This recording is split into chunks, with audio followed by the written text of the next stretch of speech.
नमस्कार दोस्तों, आपका स्वागत है हमारे नए चैनल अशोक एंटरटेनमेंट में। प्रिय दर्शकों, हम लेके आते हैं आपके लिए ज्ञानवर्धक कहानियाँ जो आपको अच्छा ज्ञान देती है, अच्छी राह पर चलना सिखाती है। प्रिय दर्शकों, चैनल को सब्सक्राइब कर ले और बेल आइकन को दबा ले ताकि आगे आने वाली वीडियो आप तक पहुंच जाए। शुरू करते हैं आज की कहानी। सहमे से हाथ से मैंने दरवाजे की कुंडी खटखटाई। एक बार भयभीत सी नजर आसपास के घरों पर डाली। गली में उस समय अंधकार के साथ साथ नीरवता भी छाई हुई थी। सामने के घर की खिड़की पर गोदी में बच्चा लिए एक औरत खड़ी थी। वेशभूषा से वह एकदम गृहस्थिन लग रही थी। नहीं, ये मोहल्ला ऐसा वैसा नहीं हो सकता। कुछ अधिक विश्वास के साथ एक बार जोर से फिर मैंने कुंडी खटखटाई। गली के लैंप पोस्ट का धीमा प्रकाश मकान के 23/8 नंबर पर सीधा पड़ रहा था। मकान तो यही है, पता नहीं अंदर क्या देखने को मिले। यही सोच रही थी कि दरवाजा खुला और एक बुढ़िया को सामने खड़ा पाया। उसके पान खाए होठों ने मन को यूं आक्रांत कर दिया कि मैं कुछ पूछना भूल अवाक सी उसका मुंह ही देखती रह गई। दीवारों पर भी पान की पीक के दाग नजर आए। तो क्या माँ ठीक ही कह रही थी? किसको चाहती हो? तभी कानों से यह प्रश्न टकराया। मेरे होश लौटे। दर्शना देवी यही रहती हैं? मैं कानपुर से आई हूँ, मैंने हकलाते हुए कहा। नैना हो क्या? आओ आओ, ऊपर आओ। बीबी जी तो बस कल से तुम्हारा ही नाम रट रही हैं। उनके प्राण शायद तुम में ही अटके हैं। तुम आ गई, बहुत अच्छा किया। वो और भी जाने क्या क्या बोले चली जा रही थी, पर मैं बिना कुछ सुने यंत्रवत उसके पीछे खींची चली जा रही थी। मेरे कान ऊपर की आहट लेने को सतर्क थे और नजर इधर उधर कुछ ढूंढ रही थी, पर न मुझे कुछ सुनाई दे रहा था न दिखाई। मुझे पूरी तरह इस बात का भी होश नहीं कि कब मैं छोटे से कमरे में एक मृतप्राय रोगिणी की शैया के समीप जा खड़ी हुई। बुढ़िया ने कहा, बीबी जी, नैना आ गई है। उद्धरण। और जब पलंग पर लेटी उस कृशकाया नारी की निस्तेज आंखें मेरे शरीर पर ऊपर से नीचे घूमने लगी तो मेरा रोम रोम कांप उठा। तो ये है मेरी दर्शना मासी। और तभी मेरी आंखों के सामने आज से कोई 7 साल पहले मेरे घर के ड्राइंग रूम में लटकी मासी की वह तस्वीर घूम गई, जिसमें मासी नवविवाहिता वधू के रूप में शर्माई सी मासाजी से सटकर बैठी थी। पर उस रूप में और इस रूप में तो कोई साम्य नहीं है। ये कैसे हालत हो गई मासी की? जाऊं, उनके पास जाकर बैठूं, ये सोचकर जैसे ही कदम बढ़ाया कि मासी का क्षीण स्वर सुनाई दिया। शून्य आंखों से देखते हुए वह बोली, मैं जानती थी जीजी कभी नैना को मेरे पास नहीं भेजेंगी। भेज देती तो एक बार उसे प्यार करके मन की निकाल लेती। नैना की जगह ये न जाने किसे भेज दिया है। अंत समय में मुझे यूं न छालती तो उनका क्या बिगड़ जाता। उनकी आंखों से आंसू टपक पड़े और उन्होंने करवट लेकर मेरी ओर पीठ कर ली। मैं जड़वत जहां की तहां खड़ी रह गई। बुढ़िया ने मुझे समझाया, अभी होश में नहीं है, तुम उधर चलकर खाओ पियो, सवेरे होश आने पर पहचान लेंगी। कल से तुम्हारा ही नाम रट रही थी। पर मेरे पांव तो जैसे वहीं जम गए थे। बार बार एक ही बात दिमाग में गूंज रही थी, क्या सबने इन्हें छला ही है? मैंने एक बार कमरे में चारों ओर नजर डाली। कमरे के धीमे प्रकाश में वहाँ की उदासी और भी बढ़ गई थी। कमरे की अस्त व्यस्त चीजों की अड़ी टेढ़ी बेड और छायाएं दीवार पर पड़ रही थीं, देखकर ही मन भय से भर उठा।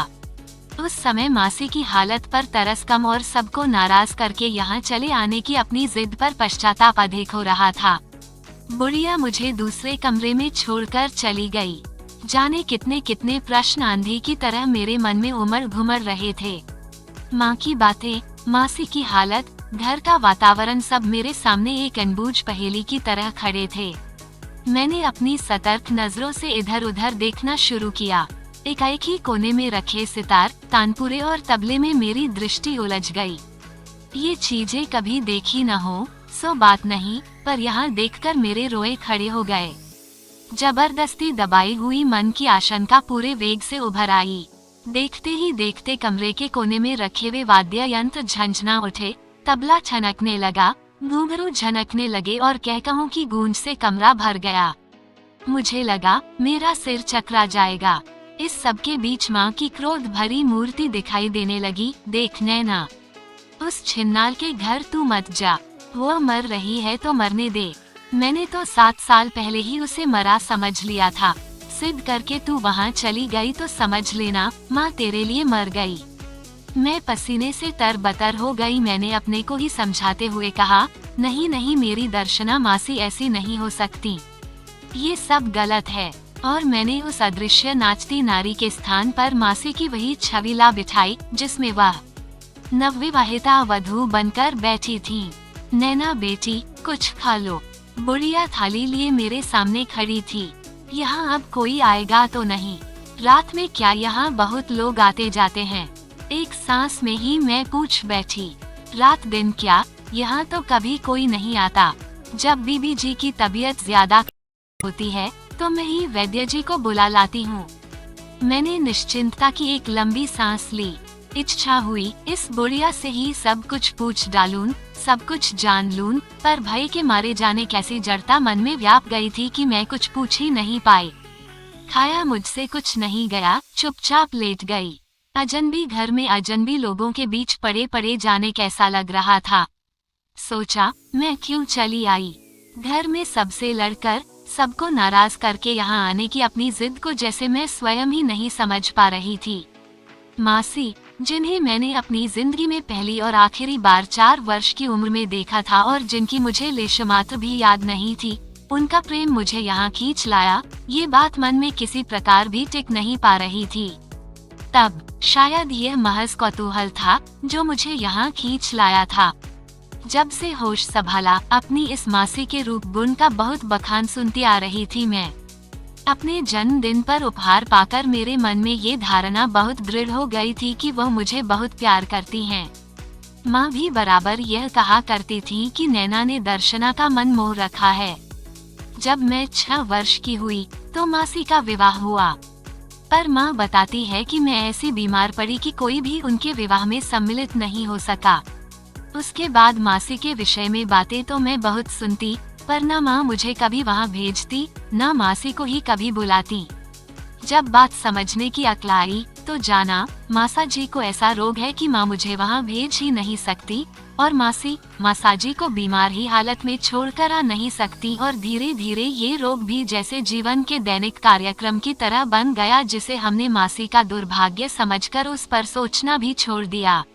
आज से करीब 7 साल पहले का वह दिन मुझे अच्छी तरह याद है, जब मासाजी का एक पत्र पाकर घर में एक अजीब सी दहशत छा गई थी। माँ बहुत रोई थी। पिताजी के समझाने पर उसने कहा था इससे तो दर्शना मर जाती तो अच्छा था, कुल को कलंक तो नहीं लगता। इसके बाद करीब 15 दिनों तक कभी मामाजी का पत्र आता तो कभी बड़ी मासी का, और कुछ पूछने पर घर में क्रोध भरी फटकार के सिवाय मुझे कुछ नहीं मिलता। एक दिन गुस्से में आकर माँ ने ड्राइंग रूम से मासी की तस्वीर भी उठाकर फेंक दी, और उसके बाद से तो मासी का नाम तक लेना वर्जित हो गया। मैं उस समय उम्र के उस दौर से गुजर रही थी जब छोटी से छोटी बात भी मन पर बड़ा रहस्य बनकर छा जाती है, पर किसी तरह भी नहीं जान पाई कि आखिर मासी ने ऐसा क्या अपराध कर डाला कि एकाएकी वह सबके लिए घृणा की पात्री बन गईं।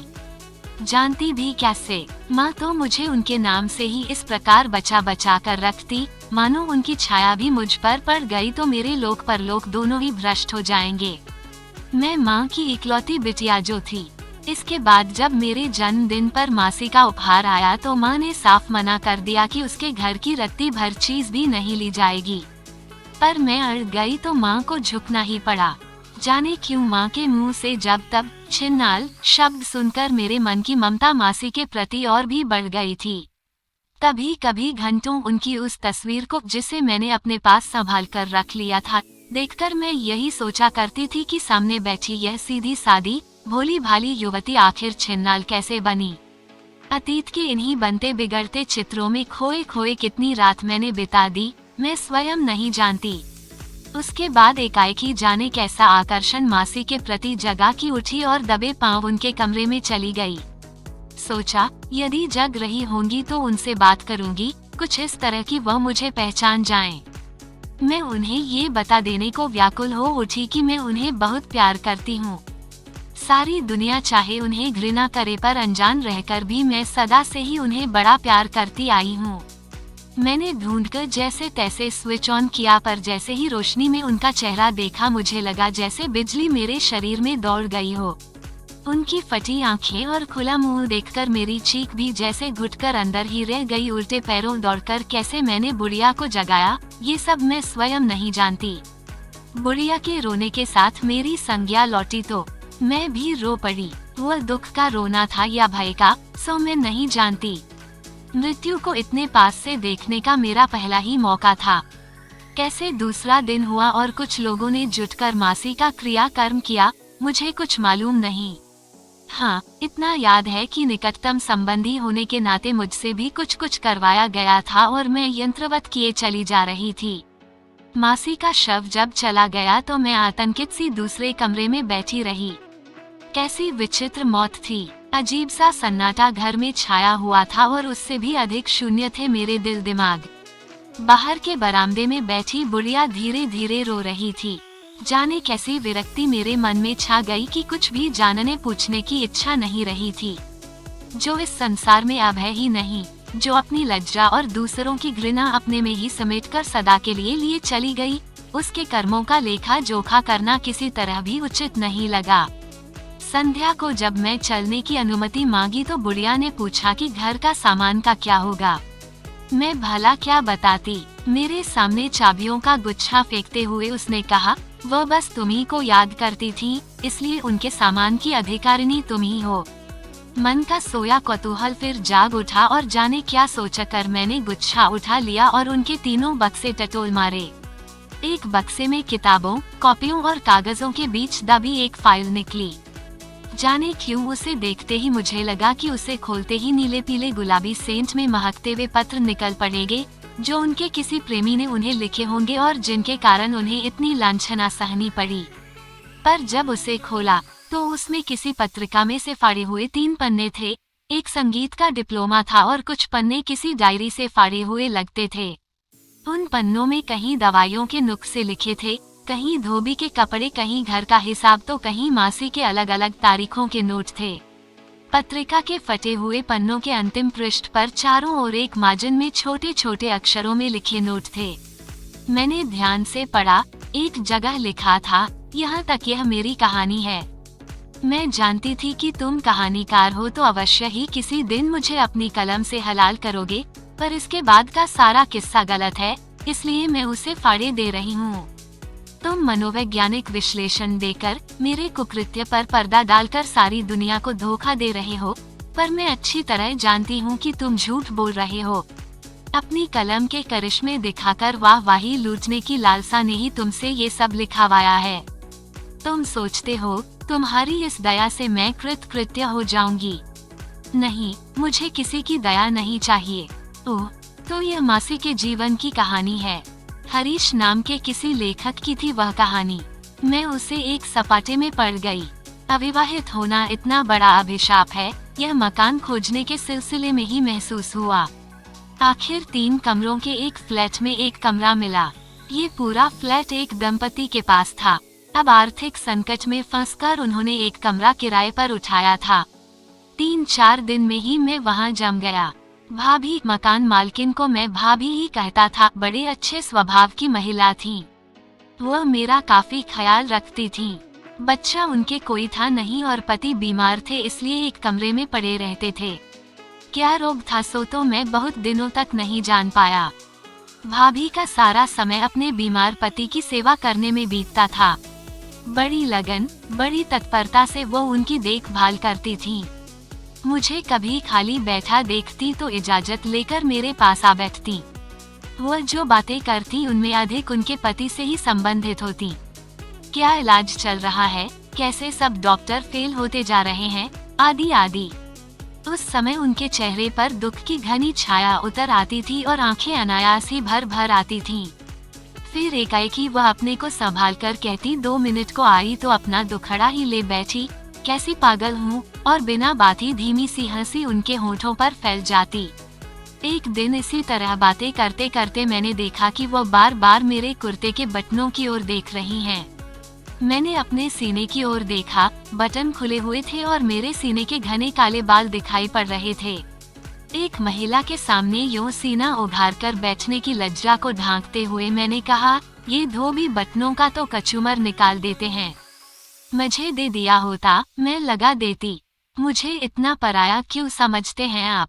देखिए, मैं तो बिना किसी संकोच के आपसे बाहर के अनेक काम करवा लिया करती हूँ। सच, आपके आ जाने से बड़ी राहत मिली। मन उबता है तो घड़ी दो घड़ी बैठकर हंस बोल लेती हूँ।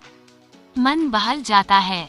उसके बाद से मैंने देखा कि जब कभी मेरी अनुपस्थिति में भाभी धोबी से कपड़े लेती, बटन हमेशा नदारद। एक बार तो मुझे ऐसा भ्रम हुआ मानो किसी ने बड़ी सफाई से बटन काट दिए हैं। पर फिर अपनी इस कल्पना पर आप ही हंसी आई, बटन कौन काटेगा भला? लापरवाह आदमी, मैं बटन लगवाना भूल जाता और बाहर जाते समय जैकेट चढ़ा लेता। पर भाभी आती तो बहुत ढंकने पर भी मेरे सीने के बाल इधर उधर से झांका करते और वो उन्हें घूर घूर कर मुझे संकुचित करती रहती। उस दिन तो मेरी लज्जा का कोई ठिकाना ही नहीं रहा जिस दिन उन्होंने अपने नौकर को इसी बात के लिए बुरी तरह डांटा कि वो क्यों धोती को मोड़कर घुटने तक चढ़ा लेता है और कमीज के सारे बटन खोलकर, बाहें उल्टकर नंगा सीना और नंगी बाहें दिखाता फिरता है। मैंने उस दिन ही भाभी को क्रोध करते देखा था। वो गुस्से से लाल होकर कांप रही थी और चिल्लाए जा रही थी, औरतों वाले घर में काम किया है कभी या नहीं? बदतमीज कहीं के, रहना है तो तमीज से रहो। मुझे उनका यह अत्यधिक क्रोध समझ में नहीं आ रहा था। साथ ही यह भी लग रहा था कि वह नौकर की आड़ में मुझको ही तो नहीं डांट रही हैं। उसी दिन मैंने दर्जी के पास सारे कुर्ते ले जाकर सीप की जगह कपड़े के बटन लगवा लिए। यूं भाभी मेरा बहुत ख्याल रखती थी, पर उन्हें मित्रों का बहुत आना जाना पसंद नहीं था। एक दो बार तो मैंने ये भी देखा कि मुझे बिना सूचना दिए ही उन्होंने मेरी एक परिचिता को ये कहकर लौटा दिया कि मैं घर पर नहीं हूँ। मुझे बुरा लगा। फिर सोचा, शायद यहाँ लोगों के आने से इनके पति को परेशानी होती होगी। दूसरे दिन जब मेरी एक मित्र आई तो मैंने अपने कमरे का दरवाजा बंद कर लिया ताकि बाहर किसी प्रकार की आवाज न जाए। करीब घंटे भर बाद वापस जाने के लिए जैसे ही मैंने दरवाजा खोला, देखा भाभी दरवाजे पर ही खड़ी थी। मेरी मित्र की ओर देखती हुई वह जोर जोर से रोकर चिल्लाने लगी, तुम लोगों को इतनी भी लज्जा नहीं कि बगल में एक बीमार आदमी है तो जरा हंसी ठिठोली कम करे, दरवाजा बंद करने से ही क्या हो जाता है। उस लड़की से क्षमा याचना करता हुआ मैं उसे नीचे ले गया। लौटा तो सोचा भाभी से साफ साफ बात कर लूंगा। भाभी का इस प्रकार दरवाजे पर खड़े होना भी मुझे अच्छा नहीं लगा। लेकिन जैसे ही मैं लौटा, भाभी ने मुझे देखते ही जोर से अपने कमरे का दरवाजा बंद कर लिया। ये भी एक नई बात थी। यहाँ आने के बाद मैंने कभी उन्हें दरवाजा बंद करके रहते नहीं देखा था। यहाँ तक कि रात को भी वह दरवाजा खुला ही रखती थीं। शाम को मैं बाहर चला गया। मन का आक्रोश धुला नहीं था। रात 9 बजे लौटा तो देखा भाभी का कमरा वैसे ही बंद था। मैं उन्हीं के बारे में सोचता सोचता जाने कब सो गया। इसके बाद 2 दिन तक हमारी कोई बात नहीं हुई। उनके कमरे का दरवाजा भी बंद ही रहता। जब कभी बाहर निकलती तो देखता कि 2 दिन में ही चेहरा बड़ा उतर गया है। आंखों से लगता था जैसे बराबर रोती ही रही हैं। तीसरे दिन रात 9 बजे के करीब मैं अपने कमरे में बैठा एक कहानी लिख रहा था कि दरवाजा धकेलकर भाभी भीतर आ घुसी। उनके लंबे लंबे बाल बिखरे हुए थे और आंखें सुर्ख थीं। उनकी यह करुण और दयनीय स्थिति देखकर मन जाने कैसा हो गया। मैं कुछ कहूँ उसके पहले ही वो हाथों में मुंह छिपा फूट फूट कर रो पड़ी। अब मैं क्या करूँ? आज डॉक्टरों ने साफ साफ कह दिया है कि इन्हें पहाड़ पर नहीं ले जाया गया तो बचना मुश्किल है। आज तो मैंने उन्हें टहलते हुए देखा था और मुझे लगता था कि उनकी तबीयत सुधर रही है। किस डॉक्टर ने कहा सब गलत है, आप हिम्मत से काम लीजिए। नहीं नहीं, ये सब झूठी तसल्लियां हैं। आज तो एकाएकी जैसे हौसला टूट गया, हिम्मत पस्त हो गई। जिस दिन ब्याह कर आई उसी दिन से इनकी सेवा कर ही हूँ, पर इन्हें अच्छा नहीं कर पाई और अब तो 11 बजे तक उन्हें तरह तरह से आश्वासन देता रहा, स्नेहपूर्ण बातों से उनका मन भरमाता रहा। एक बार आवेग में आकर उन्होंने अपना सिर मेरे सीने पर टिका दिया। मैंने धीरे से हटाकर उन्हें हौसला बढ़ाया। थोड़ी देर बाद उठकर जब वो गईं तो ऐसी निराशा उनके चेहरे पर छाई थी मानो जुआरी अपना सब कुछ हार गया हो। उस दिन सच्ची वे बड़ी उद्विग्न थी, बेहद परेशान। मुझे कुछ भी समझ में नहीं आ रहा था कि मैं क्या करूं। लेटा तो नींद नहीं आई। बार बार भाभी का बेबस मायूस चेहरा आंखों के आगे उभर आता। आखिर जब कमरे में दम घुटने लगा तो मैं चुपचाप ऊपर छत पर चला गया, पर दरवाजे पर पहुंचकर ही ठिठक गया। देखा, छत की मुंडेर पर दोनों कोहनियां टिकाए भाभी शून्य भाव से सामने देख रही थीं। मन बुरी तरह अकुला उठा। एक बार उचित अनुचित का ज्ञान भूलकर बड़ी जोर से इच्छा हुई कि इस रोती बेबस नारी को जाकर अपनी बाहों में भर लूं, अपने लिए नहीं, उसके संतोष के लिए, उसकी सांत्वना के लिए। लेकिन फिर ख्याल आया, इस आग को भड़काने से लाभ। मैं चुपचाप नीचे उतर आया और उन्हीं की बात सोचते सोचते जाने कब सो गया। रात शायद आधी से ज्यादा बीत चुकी थी कि अचानक किसी के स्पर्श से चौंक उठा। आंखें खोली तो देखा, भाभी मुझ पर झुकी हुई थीं। पहली बात जो दिमाग में आई वह यही कि इनके पति चल बसे। फिर एकाएक अज्ञात भय से कांप उठा, पर भाभी की आंखों में जाने क्या था कि कहानी यहीं से फाड़ दी गई थी और चारों तरफ नोट लिखे थे। इनकी हालत दिन पर दिन गिरती जा रही है। इनके चिपके हुए गाल, निस्तेज आंखें, कुम्हलाया पीला चेहरा और पैसा सीना देखती हूँ तो लगता है खूब रोऊं। इन्हें कैसे अच्छा करूं कि ये हृष्ट पुष्ट और स्वस्थ हो जाएं। मेरी सारी कोशिशें बेकार जा रही हैं। जब कभी सोचती हूँ कि अब क्या होगा तो आंखों के आगे ऐसा अभेद्य अंधकार छा जाता है जिसके परे कुछ दिखाई नहीं देता। मन बड़ा टूटा सा रहता है। सब और निराशा, उदासी, न दिन को चैन न रात को नींद। विचित्र विचित्र सपने आते हैं। कल के सपने का ही क्या अर्थ हुआ भला। देखा, छोटी छोटी पहाड़ियों की चोटियों से जल के झरने झर रहे हैं, पर फिर भी आसपास कहीं हरियाली नहीं, रेगिस्तान ही रेगिस्तान है। कोई उस जल को पीने वाला नहीं, कोई फल फूल उस जल से खिलने वाला नहीं। विचित्र संयोग था, जल के किनारे निर्जन रेगिस्तान। जल की इससे बढ़कर और क्या निरर्थकता हो सकती है। पर यह भी कोई सपना हुआ भला। आज मेडिकल कॉलेज गई थी। मैंने वहाँ हड्डियों का ढांचा देखा। देखकर ही जाने कैसा विचित्र भय मेरे मन में समा गया। एक दहशत सी छा गई। मुझे लगा उस कंकाल ने अपने दोनों हाथ फैलाना शुरू किया और मुझे दबोच लिया। उसकी पकड़ कसती जा रही थी और 130 नायक खलनायक विदूषक मुझे लग रहा था जैसे कोई मेरे शरीर का रक्त सोखे जा रहा है। उसके बाद शायद मुझे गशा गया था, क्योंकि मुझे कुछ मालूम नहीं कि उसके बाद क्या हुआ। डॉक्टर कहते हैं कि मैं इतना परिश्रम न करूं, नहीं तो मेरी भी हालत खराब हो जाएगी। सच ही तो है, मैं बीमार हो गई तो इन्हें कौन देखेगा। पर इस भय से कैसे मुक्ति पाऊं? घर के जिस कोने में भी जाती हूँ वह कंकाल मुझे दबोचने को चला आता है, जैसे मुझे वह मारकर ही छोड़ेगा। इस नौकर को बदलना ही होगा। कितनी बार इससे कहा कि ठीक से कपड़े पहन कर रहा करो, ये सुनता ही नहीं। सोचती हूँ नौकरानी रख लूं, पर बाहर के काम की वजह से इसे ही रखना पड़ता है। यूं हरीश जी के आने से कुछ सुविधा जरूर हो गई है, पर उनका क्या, लेखक आदमी हैं। फिर छाती के बटन तो उनके भी टूटे ही रहते हैं। जाने क्यों ये निर्लज्जता मुझसे बर्दाश्त नहीं होती। किसी की उघड़ी छाती देखकर सारे बदन में जैसे कांटे चुभने लगते हैं। सामने वाली मेम का ये काला झबरा कुत्ता कितना प्यारा है। इसके काले बड़े बड़े बाल कैसे सुहावने हैं। जी चाहता है अपना मुंह उसके काले बालों में छिपा लूं। शाम को जब वह घूम कर आता है तो कितने प्यार से मेम का हाथ चाटता है। दोनों टांगे उसके कंधे पर रखकर अपना सिर उसकी छाती से लगा लेता है। मेम उसके मुलायम केशों में उंगलियां डालकर सहलाया करती है। ये कुत्ते भी कितने स्नेही और ममता में होते हैं। कहते हैं यह मेम इस कुत्ते को अपने बच्चों से भी ज्यादा प्यार करती है।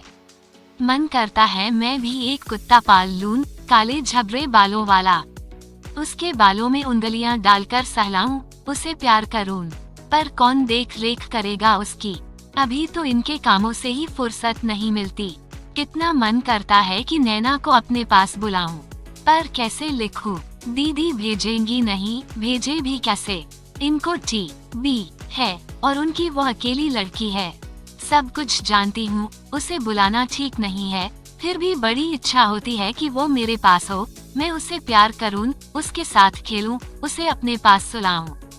कितनी प्यारी बच्ची है। आज ऊपर गई तो विचित्र ही दृश्य देखा। सामने वाली मेम के कुत्ते को जाने क्या रोग हो गया है कि उसके सारे बाल झड़ गए और चमड़ी खाज से भर गई है। सुनते हैं, मेम ने बहुत इलाज करवाया पर अब डॉक्टरों ने जवाब दे दिया है। मेम एक जमाने में उसे कितना प्यार किया करती थी, पर अब उसे अंदर भी नहीं आने देती। आज मैंने सुना, रोते रोते उसने अपने नौकर को हुक्म दिया कि उसे बाहर ले जाकर शूट कर दो। कुत्ता निरीह भाव से खड़ा था, मानो वह भी समझता हो कि इस निरर्थक जीवन को ढोने से कोई लाभ नहीं। वो आगे भी नहीं बढ़ा। इस गंदी बीमारी को लेकर मेम तक जाने का उसे अधिकार नहीं है, ये बात भी जैसे वह समझता है। ओह, कुत्ते भी कितने समझदार होते हैं। पर जो बात कुत्ता समझ रहा है, वह जाने क्यों मेरे गले नहीं उतर पा रही है।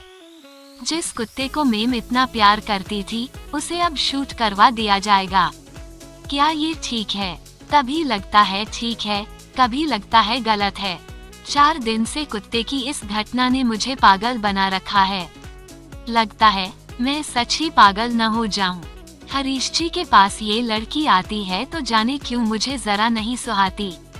खैर, मुझे क्या, कोई भी आए जाए। मैं तो भगवान से यही प्रार्थना करती हूँ कि मुझे सद्बुद्धि दे, बल दे। पर अब तो इतनी थक गई हूँ कि प्रार्थना करने की शक्ति भी जाती रही। आज इन्होंने मुझे मारा। शादी के बाद आज पहली बार मैंने जाना कि इनके शरीर में अब भी इतना जोर है। इनकी बीमार लातों ने भी मेरी कमर तोड़ दी, तो जब ये टांगे पुष्ट रही होंगी, कितना जोर रहा होगा इनमें।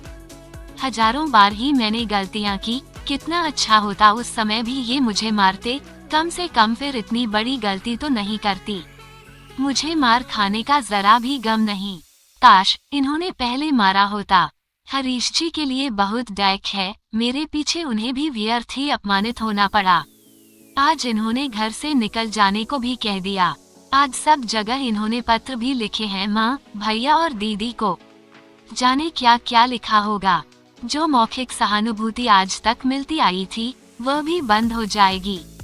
शायद सब मुझसे नफरत ही करने लगे। फिर भी जाने क्यों, मुझे न अपने किए का दुख है, न इस दंड का। इस सब के बाद मैं स्वयं ही घर छोड़कर निकल जाती। 2 दिन आगे या पीछे विधाता जिस दंड का विधान करने वाला था, वह आज ही हो गया। पर इनका क्या होगा? कोई संबंधी यहाँ झांकना भी पसंद नहीं करता। पर जो मनुष्य बिना क्षमता के केवल चाहना ही चाहना करता है, उसका अंत इसके अतिरिक्त और हो ही क्या सकता है। आज उनकी मृत्यु का समाचार सुना। समझ नहीं पा रही हूँ क्या करूँ। मेरी तो सारी भावनाएं ही जैसे मर गई हैं। मैं ही जाने क्यों जिंदा हूँ। भाग्य से मुझे संगीत के पंडित जी अच्छे मिल गए। एक जमाने में मुझे गाने बजाने का कितना शौक था, पर सब छूट गया था। उस समय जो मात्र शौक था, उसे अब जीविका का साधन बनाना पड़ेगा। यहाँ एक स्कूल में नौकरी मिल गई है। लगता है जीवन को एक राह मिल गई। सब ओर से बेसहारा होकर भी अब जी लूंगी। आज नैना का जन्मदिन है। डरते डरते मैंने उपहार भेजा था, कौन जाने रखें न रखें, पर उन्होंने रख लिया। तो क्या समझूं कि दीदी आज भी मुझे प्यार करती हैं। ये भावना ही कितनी सुखदायी है कि कोई हमें भी प्यार करता है।